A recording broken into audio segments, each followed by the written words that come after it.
My new wife is jealous of my dead wife and threw away her videotapes that I wanted to show my daughter. Now she's crying her crocodile tears, but I'm ready to divorce her. Chloe and I started dating in college and our love was still strong as we got older, so I proposed to her. We got married and after our wedding, she shared news to me that she was pregnant, and I was excited that we were expecting our first child. We even bought a video camera to make little tapes and snippets of her whole pregnancy. It was all wholesome things such as us joking around, having lunch together, or talking to our unborn child through the camera. We made a promise to only show our daughter on her 18th birthday, to show her how much she was loved and cared for, and even just to show her another side of mom and dad to her. Well, that never happened because 2 years after our daughter's birth, we named her Eleanor. My wife passed away due to an intoxicated driver crashing into her car as she was coming home from her mother's house. I was devastated and went into a deep depression. And it was worse because our daughter had to grow up without ever knowing her. My friends tried to get me to go out again and start dating, but every time I did I felt like I was betraying her. Fast forward 11 years later, I met Wendy. We instantly hit it off and she didn't mind that I had a daughter because she had 2 kids herself and just went through a divorce. We started dating and our relationship worked so well we got married 2 years later. Now, Eleanor's birthday is coming up and I kept all my wife's tapes for me to show her. Mind you, her mother died when she was just 2, so Eleanor doesn't remember her touch or her voice. She doesn't know how kind-hearted her mom is, how she would feed and rescue stray cats, how she was so funny she could make you laugh until you were gasping for breath.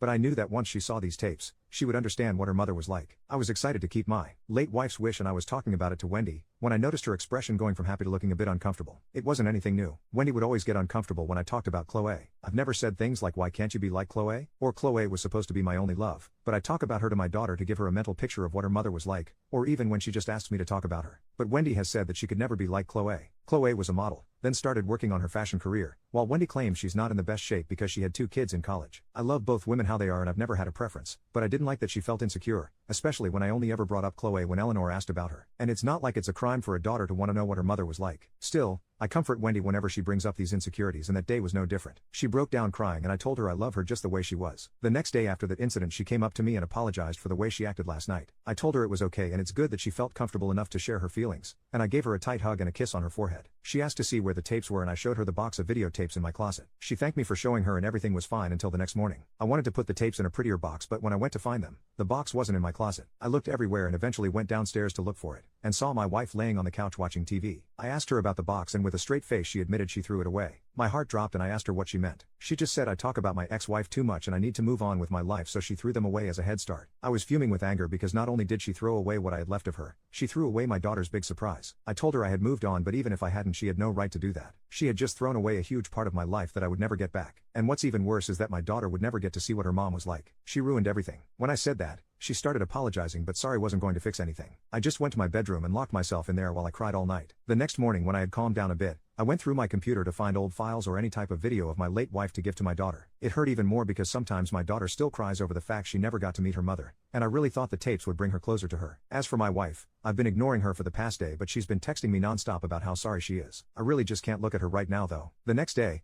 I checked the trash cans outside and in the kitchen, but I still couldn't find them. Trash day wasn't until Thursday, so I was confused as to where they went. I couldn't waste any more time, so I finally went up to Wendy and asked her about the tapes, but she didn't respond. So I threatened her with divorce, and that's when she told me everything. Turns out, she kept the videotapes in her car until trash day arrived because she knew I would look through it. So now I have the tapes and I couldn't be more relieved. But I'm really worried about Wendy's well-being. I think she needs therapy because while she's really good with my daughter and a good wife, I think she's trying to take Chloe's place by wanting to be Eleanor's mother. I'm also worried that if I don't divorce her, I will betray my daughter. My daughter is my number one, so I think I should find someone better that can respect not only me, but my daughter and her mother.